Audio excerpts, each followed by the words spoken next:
నామానికి స్తోత్రములు. దేవుని యొక్క మహాకృప చొప్పున గత కాలం అంతా మనలను కాపాడి మరి యొక్క సూర్యోదయమును చూడటానికి దేవుడు మనకు కృపను అనుగ్రహించారు. సామెతల గ్రంథం ఈ మనము 8 చాప్టర్స్ వరకు ఇప్పటి వరకు ధ్యానం చేసి ఉన్నాము. లేడీ విజ్డమ్ యొక్క 2 స్పీచెస్ని మనం కంప్లీట్ చేసాం.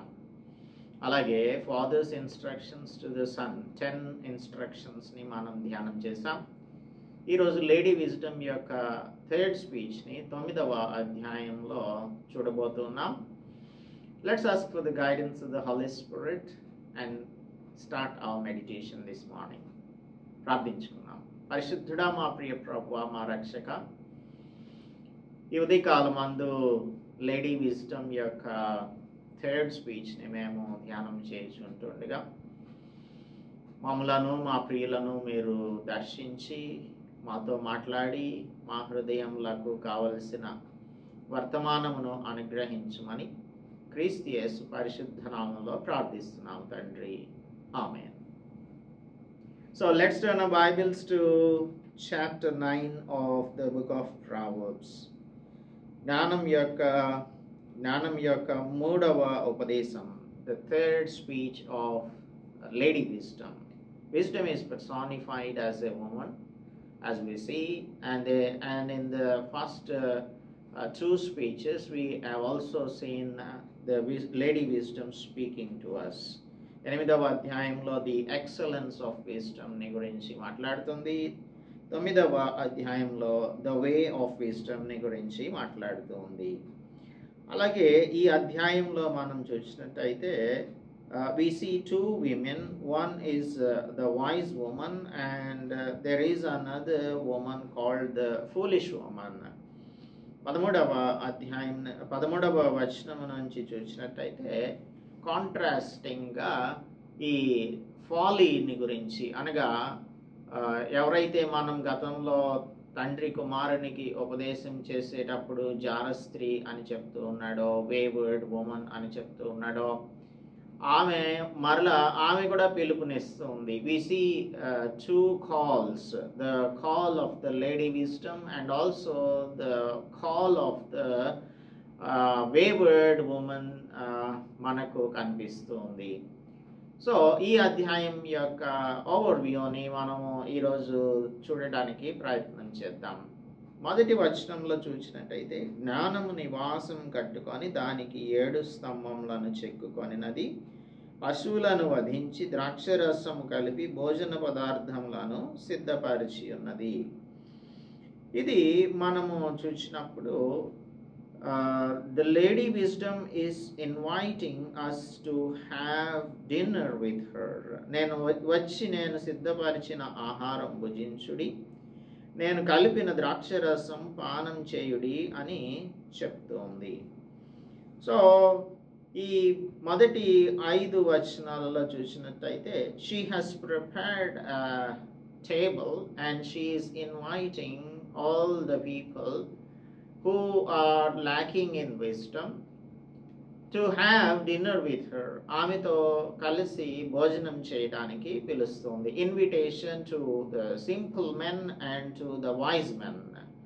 ఇది మనము చూస్తాము. అలాగే దీనికి డైరెక్ట్ కాంట్రాస్ట్గా చూసినట్టయితే, ఇంతకుముందు 7వ అధ్యాయంలో 6వ వచనం నుంచి కూడా, ఇచ్చకములాడు పరస్త్రీకి లోబడకుండా నిన్ను కాపాడుతుంది అని అక్కడి నుంచి ఆమెను గురించి చెప్పినట్లుగా చివరి వరకు 23 వచనాల వరకు కూడా ఈ ఫూలిష్ ఉమన్ యొక్క invitation to the young man ని మనం చూస్తాము.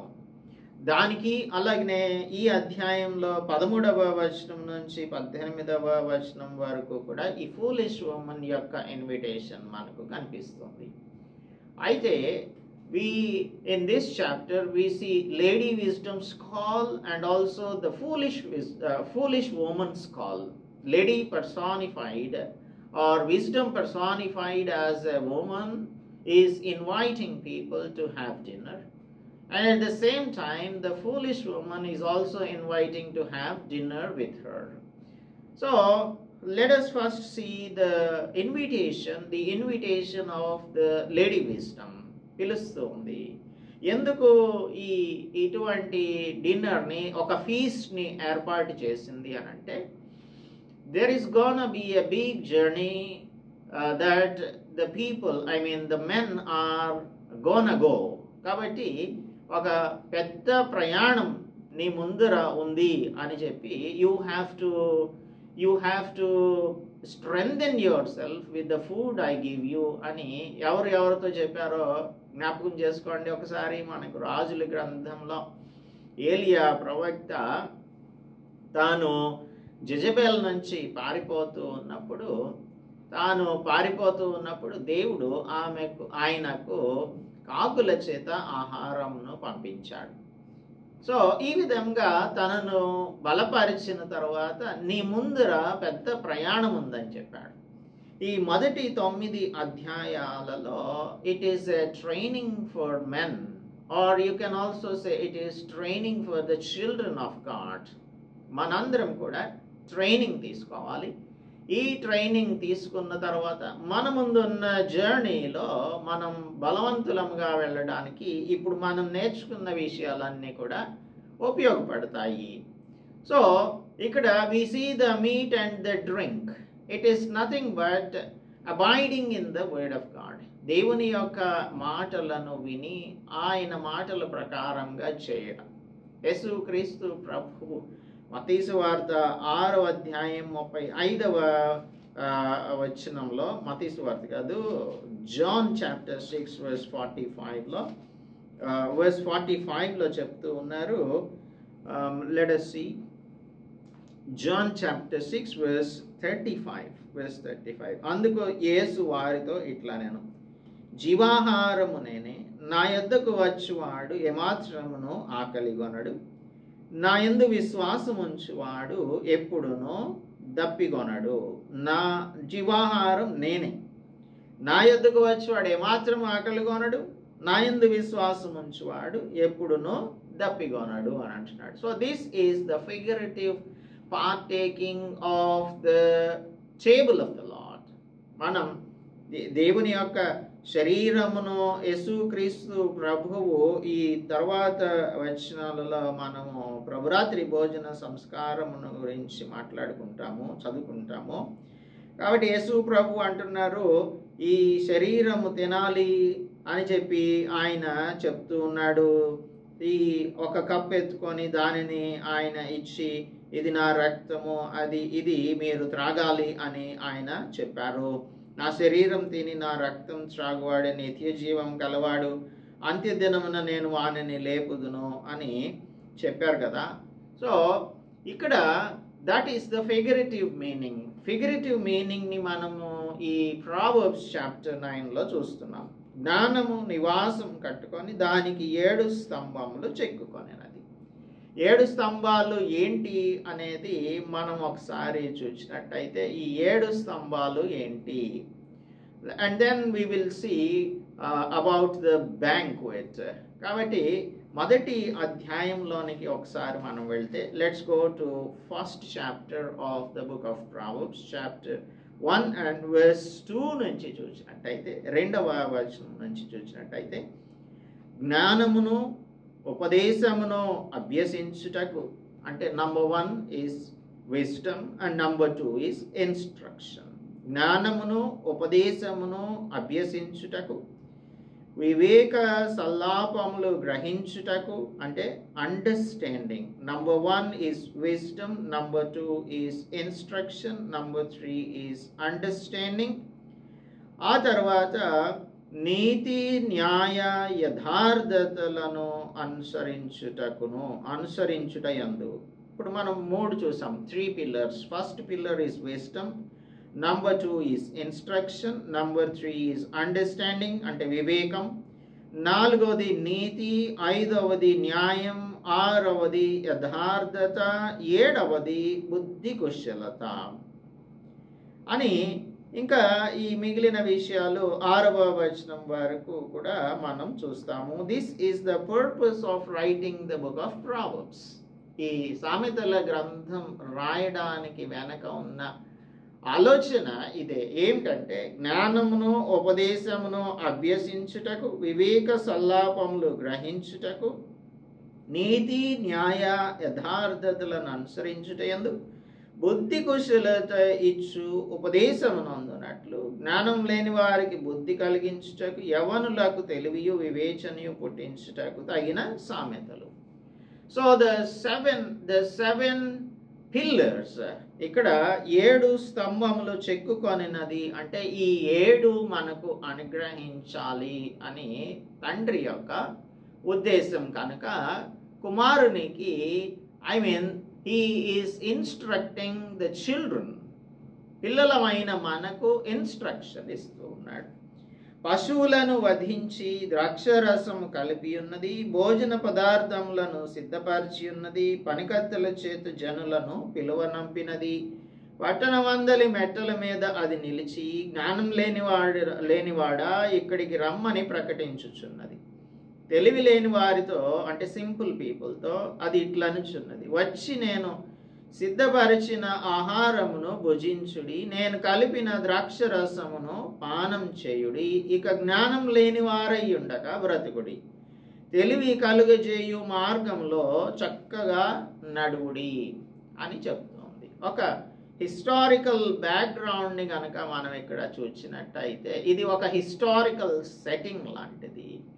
ఈ రాజుగారి యొక్క ఆస్థానంలో ఉన్నటువంటి రాకుమారులైనటువంటి వారు, అనగా మనందరం కూడా దేవుని యొక్క బిడ్డలం కదా, రాజులైన యాజక సమూహంగా ఆయన మనలను చేశాడు అని అపోస్తలుడు పీటర్ చెప్తారు.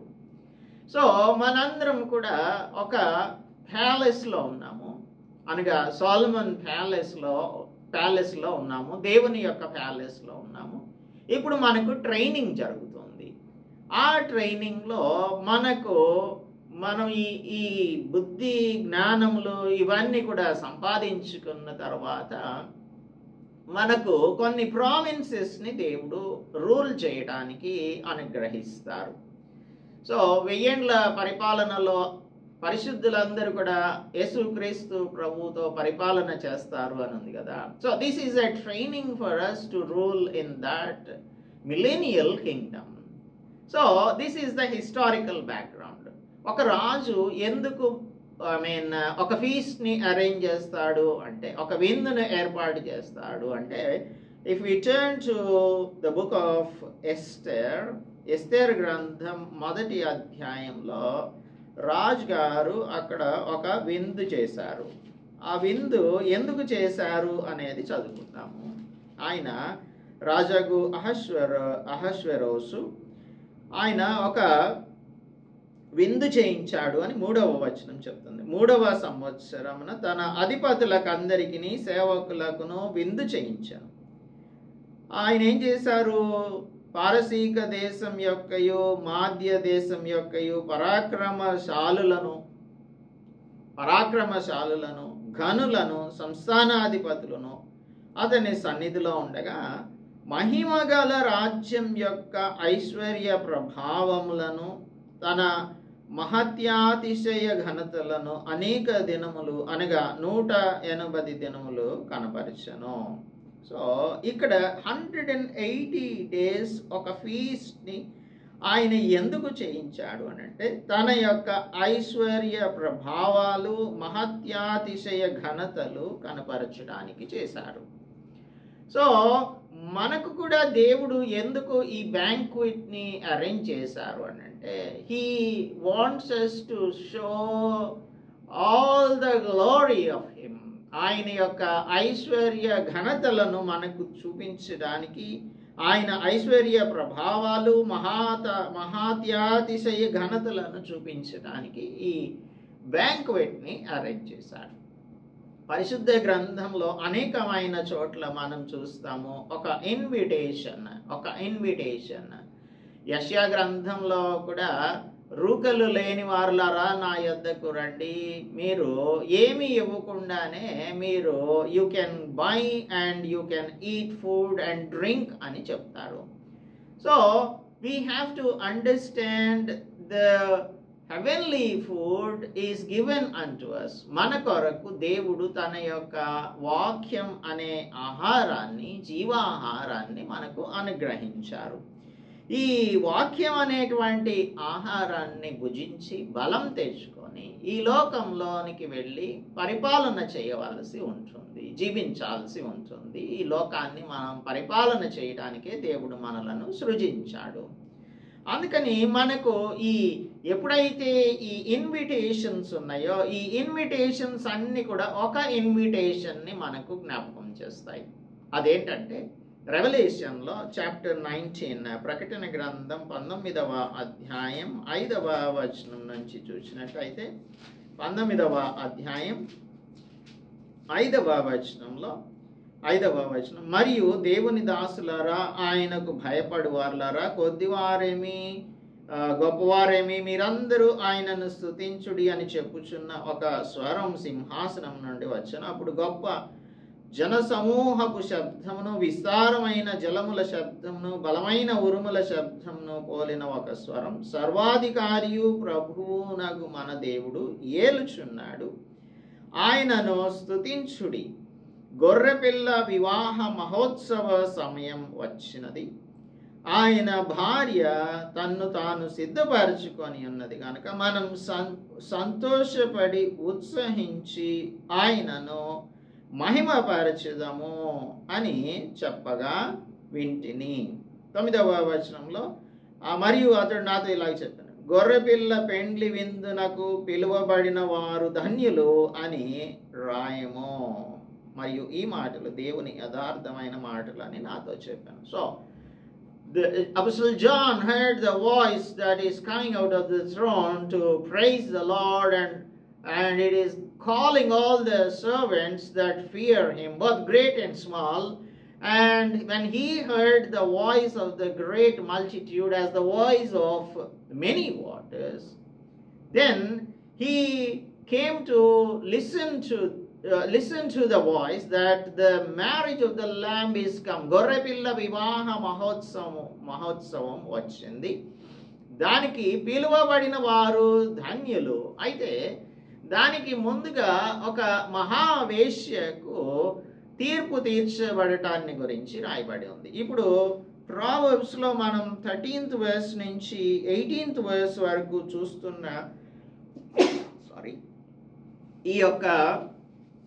చూస్తున్నటువంటి ఈ ఫూలిష్ ఉమెన్ ఉంది కదా, కాముకురాలు, దానికి ఏమీ తెలివి లేదు, తన ఇంటి వాకిట కూర్చుంటుంది, ఇలాగ దారిన పోయిన వారందరినీ చూచి ఇక్కడికి రండి అని పిలుస్తుంది, చాటున తినిన భోజనం రుచి అని చెప్తూ ఉంది అని చెప్తూ ఉన్నారే. ఈ ఫూలిష్ ఉమెన్ ఏం చేస్తుందంటే ఈ వైజ్ మెన్ని పిలుస్తూ ఉంది, తర్వాత సింపుల్ మెన్ని పిలుస్తూ ఉంది, రండి మనం భోజనం చేద్దాము అని అంటుంది. అయితే దేవుడు దానికి తీర్పు తీర్చేస్తాడు. ముందుగా తీర్పు జరిగిన తర్వాత అప్పుడు we will be participating in the feast of the lamb. 19వ అధ్యాయంలో 1వ వచనంలో 2వ వచనం నుంచి చూద్దాము.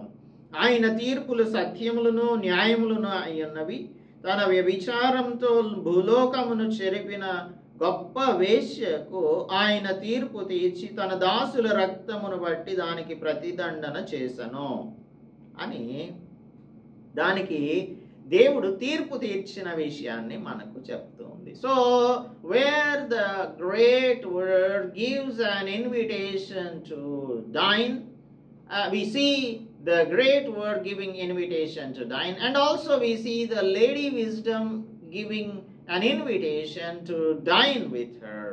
మనకు మత్తయి సువార్త 22వ అధ్యాయంలో ఒక మ్యారేజ్ ఫీస్ట్ ని గురించి యేసు ప్రభు చెప్తారు. అది మనం ఇంతకు ముందు కూడా గత 2-3 దినాల క్రితం కూడా దీనిని గురించి మాట్లాడుకున్నాము. 22వ అధ్యాయంలో ఉపమాన రీతిగా యేసు ప్రభు ఏం చెప్తున్నారంటే, పరలోక రాజ్యం తన కుమారునికి పెండ్లి విందు చేసిన ఒక రాజును పోలి ఉంది. ఆ పెండ్లి విందుకు పిలువబడిన వారిని రప్పించుటకు అతన్ని దాసులను పంపినప్పుడు వాళ్ళు రాలేదు. అక్కడ ఏం చేశారు? కాగా ఇదిగో నా విందు సిద్ధపరిచి ఉన్నాను, ఎద్దులను క్రొవ్విన పశువులను వధింపబడి ఉన్నవి, అంతయు సిద్ధంగా ఉంది, పెండ్లి విందుకు రండని పిలువబడిన వారితో చెప్పుటకు వేరే దాసులను పంపాం. ఇక్కడ చూడండి 9వ అధ్యాయము ఇప్పుడు మనం ధ్యానం చేస్తున్నాం కదా. జ్ఞానం నివాసం కట్టుకొని దానికి 7 స్తంభములు చెక్కుంది, పశువులు వధించి ద్రాక్షరసం కలిపి ఉన్నది, భోజన పదార్థములు సిద్ధపరిచి ఉన్నది. 5వ వచనం, వచ్చి నేను సిద్ధపరిచిన ఆహారమును భుజించుడి, నేను కలిపిన ద్రాక్షరసమును పానం చేయుడి అని చెప్తుంది. అలాగే ఇక్కడ తాను ఒక విందును సిద్ధపరిచారు, క్రొవ్విన పశువులు వధించారు, అందరినీ కూడా రమ్మని పిలుస్తుంటే ఒకడేమో తన పొలమునకు మరి ఒకడు వర్తకమునకు వెళ్ళాడు. తక్కిన వారు అతని దాసులు పట్టుకొని అవమానపరిచారు. రాజుగారికి కోపం వచ్చి ఆ తర్వాత పెండ్లి విందుకు సిద్ధంగా ఉంది కానీ పిలువబడిన వారు పాత్రులు కారు కాబట్టి రాజమార్గములలోనికి పోయి మీరు కనబడిన వారందరినీ కూడా పెండ్లి విందుకు పిలువుడి అని తన దాసులతో చెప్పాడు. ఇదేంటంటే దేవుడు బ్యాక్స్లిడెన్ పీపుల్ని పిలవడానికి, ఇశ్రాయేలీయులను పిలవడానికి యెషయా గ్రంథంలో 55వ అధ్యాయంలో రాయబడి ఉన్నటువంటి మాటలకు ప్యారలల్గా కనిపిస్తుంది.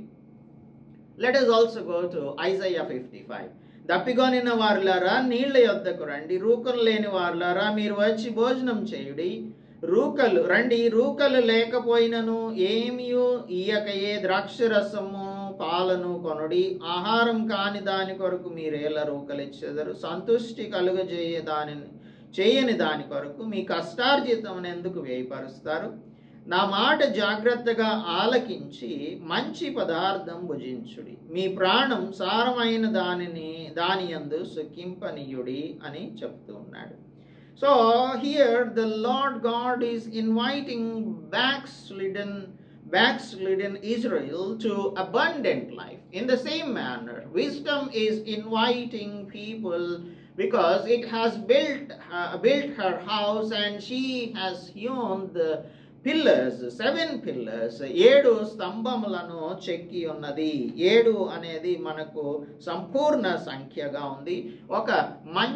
ఒక కంప్లీట్ హౌస్ని అది మన కొరకు తయారు చేసి ఉంచింది. కాబట్టి మీరు వచ్చి you have to dine with me అని చెప్తుంది. You have to dine with me. కాబట్టి ఎవరైతే ఈ జ్ఞానము పిలుస్తుందో దానికి రెస్పాండ్ అయ్యి వస్తారో వారు దేవుని యొక్క రాజ్యమునకు వారసులు అవుతారు. అంటే దేవుని మాటను విని దానిని అంగీకరించి దేవునితో నడిచేవానిగా ఉంటారు. అందుకే నా శరీరమును తిని నా రక్తమును త్రాగితేనే కానీ మీలో మీరు జీవం గలవారు కారు అని యేసు ప్రభు చెప్పారు. అంటే యేసుక్రీస్తు ప్రభువును మన జీవితంలో కలిగి ఉండాలి. He has to become the part and parcel. జీవించున్నది నేను కాదు, క్రీస్తే నాలో జీవించుచున్నాడు అనే అనుభవము కలిగిన వారంగా మనం జీవించినట్లయితే అప్పుడు మనలను ఆయన శాంక్టిఫై చేస్తాడు. ఆయన మన జీవితములన్నింటినీ కూడా సంపూర్ణంగా మార్చివేస్తాడు. కాబట్టి మన ముందున్నటువంటి ప్రయాణంలో బలం కలిగిన వారంగా ముందుకు సాగుతాం. So this is the summary of this chapter. అయితే ఇక్కడ కొందరు అపహాసకులు ఉంటారు కదా, అపహాసకులకు బుద్ధి చెప్పువాడు తనకే నింద తెచ్చుకుంటాడు. చాలాసార్లు మనము డిబేట్స్ని చూస్తూ ఉన్నాం కదా. వారిని ఏమంటామంటే దే ఆర్ స్కాఫర్స్ అని పిలుస్తాం మనం. అపహాస్యం చేసేటువంటి వారు. ఈ అపహాస్యం చేసేటువంటి వారికి మనం బుద్ధి చెప్పాలని అనుకోకూడదు. తర్వాత దేవుడు ఇచ్చిన జ్ఞానంతో మనం ముందుకు నడవాల్సి ఉంటుంది. భక్తిహీనులను గద్దించు వారికి అవమానమే కలుగుతుంది. అందుకని అపహాసకుని గద్దించొద్దు, గద్దించిన ఎడల వాడు నిన్ను ద్వేషిస్తాడు. జ్ఞానం గలవాన్ని గద్దింపగా వాడు నిన్ను ప్రేమిస్తాడు. జ్ఞానం గలవానికి ఉపదేశం చేయగా వాడు మరింత జ్ఞానం నొంది, నీతి గలవానికి బోధ చేయగా వాడు ఇంకా జ్ఞానాభివృద్ధి పొందుతాడు. అప్పుడు మనకు తెలిసేది ఏంటంటే యెహోవా యందు భయభక్తులు కలిగి ఉండడమే జ్ఞానము నాకు మూలం అని తెలుస్తుంది. పరిశుద్ధ దేవుని గూర్చిన తెలివియే వివేచనకు ఆధారము అని. అందుకని come to me, I will give you long life, నీకు దీర్ఘాయువునిస్తాను, నీవు జీవించు సంవత్సరములు అధికములు అవుతాయి. నీవు జ్ఞాని అయిన ఎడల నీ జ్ఞానం నీకే లాభకరం అవుతుంది. నీవు అపహసించిన ఎడల దానిని నీవే భరించాలి. అలా కాదు, నేను బుద్ధిహీనునిగానే ఉంటాను అని అనుకున్నట్లయితే జ్ఞానం మనకు అనుగ్రహించేటువంటి ప్రయోజనాలను మన జీవితంలో ఏమాత్రమునో కూడా అనుభవించడానికి కుదరదు అని జ్ఞానం మనలను ఈ ఉదయకాలమందు ఆహ్వానం పలుకుతోంది. Whether we will accept the Lady Wisdom's invitation or whether we accept the invitation of Lord Jesus Christ, యేసు ప్రభువు తప్పికొనున్న వారులారా నా యొద్దకు రండి అని పిలుస్తున్నాడు. ప్రయాసపడి భారం వహించున్న వారులారా నా యొద్దకు రండి, నేను మీకు విశ్రాంతిని కలుగు చేస్తాను అని అంటున్నాడు. మన భారాన్ని మనమే మోసుకోవాలి అని అనుకుంటే యేసు ప్రభు దగ్గరకు రానవసరం లేదు. మన దప్పికను మనమే తీర్చుకోవాలని అనుకుంటే, లేదంటే ఇంకా వేరే రకములైనటువంటి వాటిలో మన యొక్క సంతుష్టి కలుగజేయని దానికోసం మనం ఎందుకు చూడాలి అనేది 55th చాప్టర్లో అంటున్నాడు కదా. సంతుష్టి కలుగజేయని దాని కొరకు మన కష్టాతీతమును వ్యయపరచుకోవాలి అని అనుకుంటే దాని వలన ప్రయోజనం ఏముండదు. దేవుని యొక్క మాట ఆలకించి మంచి పదార్థములను భుజించే వారంగా ఉండాలి. Listen carefully to me and eat what is good అని ఈ ఉదయకాలమందు దేవుడు మనలను ఆహ్వానిస్తూ ఉన్నాడు. We may also accept the invitation of the foolish woman. అయితే అది ఎలాంటిదంటే బొబ్బలు పెడుతుంది, అంటే she is not a decent women. అది కాముకురాలు, దానికి ఏమీ తెలివి లేదు. తన ఇంటి వాకిట కూర్చుంటుంది, ఊరి వీధులలో పీఠం మీద కూర్చుంటుంది. దారిన పోయిన వారిని చూచి తమ త్రోవను చక్కగా వెళ్ళి వారిని చూచి జ్ఞానం లేనివాడా ఇక్కడికి రమ్మని వాని పిలుచు. అయితే తెలివి లేని వాడొకడు వచ్చుట చూచి దొంగిలించిన నీళ్లు తీపి, చాటున తినిన భోజనం రుచి అని చెప్పును. అయితే అచ్చట ప్రేతలు ఉన్నారనియో దాని ఇంటికి వెళ్ళి వారు పాతాళ కూపంలో ఉన్నారనియో వానికి ఎంత మాత్రమో తెలియదు. Foolish people don't know this, కానీ wise people know this is a foolish woman. అందుకని whether we will accept the Lady Wisdom's invitation or accept the foolish woman's invitation, decision is ours. Let us pray. పరిశుద్ధుడా మా ప్రియ ప్రభువా మా రక్షక, ఈ ఉదయకాలమందు జ్ఞానము నాయన ఇల్లు కట్టుకొని దానికి 7 స్తంభములను చెక్కి ఉన్నది. That shows us the complete life in Christ Jesus. కనుక మీ దగ్గరకు వచ్చినట్టయితే మేము కంప్లీట్ హ్యూమన్ బీయింగ్స్గా మార్చబడతాం. జ్ఞానము, తెలివి, వివేచన, బుద్ధి కుశలత, యథార్థత అన్నీ కూడా ప్రభు ఆ 7 పిల్లర్స్ ఏవైతే మేము ఇప్పుడు నేర్చుకున్నామో వాటన్నింటినీ మాకు అనుగ్రహించుతాను అని మీరు తెలియపరుస్తూ ఉన్నారు. ప్రభువా, మీరు సిద్ధపరిచినటువంటి భోజనమును మేము తినడానికి మాకు ప్రభువా మీ ఎడల మేము నాయన ఆకర్షితులము అవునట్లుగా, మీ వద్దకు వచ్చినట్లుగా, మీ మాట వినున్నట్లుగా ప్రభువా మీ శరీరం తిని మీ రక్తం త్రాగితేనే జీవం గలవారం కాదు అని చెప్తున్నారు. కనుక మీ శరీరమును తిని మీ రక్తము తినేవారంగా, మీ కొరకు జీవించే వారంగా మేమందరము ఉండునట్లు కృప చూపించమని క్రీస్తు యేసు పరిశుద్ధ నామములో ప్రార్థిస్తున్నాము తండ్రి, ఆమేన్. దేవనామానికి స్తోత్రం. అందరికీ కూడా ప్రభు నామంలో వందనాలు చెల్లిస్తున్నాను. Whether we accept the invitation of the Lady Wisdom or the invitation of the foolish woman. Foolish woman will be judged. ఇప్పుడే మనం ప్రకటన గ్రంథంలో చదువుకున్నాం కదా, మహావేశ్యకు తీర్పు తీర్చాడు. ఆ తర్వాత మనకు పెండ్లి కుమారుని విందు ఉంటుంది. మనం ఈ రెండింటిలో ఏదో ఒక కేటగిరీలో వెళ్ళవచ్చు. ఎవరైతే దీని ఇంటికి వెళ్తారో ప్రేతల దగ్గరకు వెళ్తారు, నరకానికి వెళ్తారు. ఎవరైతే లేడీ విజ్డమ్ యొక్క కాల్ని అందుకుంటారో వారు గొర్రెపిల్ల వివాహ మహోత్సవానికి పిలువబడిన వారుగా ధన్యులుగా ఉంటారు. సో అటువంటి ధన్యత్వాన్ని మనం పొందడానికి దేవుడు మనకు కృప చూపించును గాక. ఆమేన్.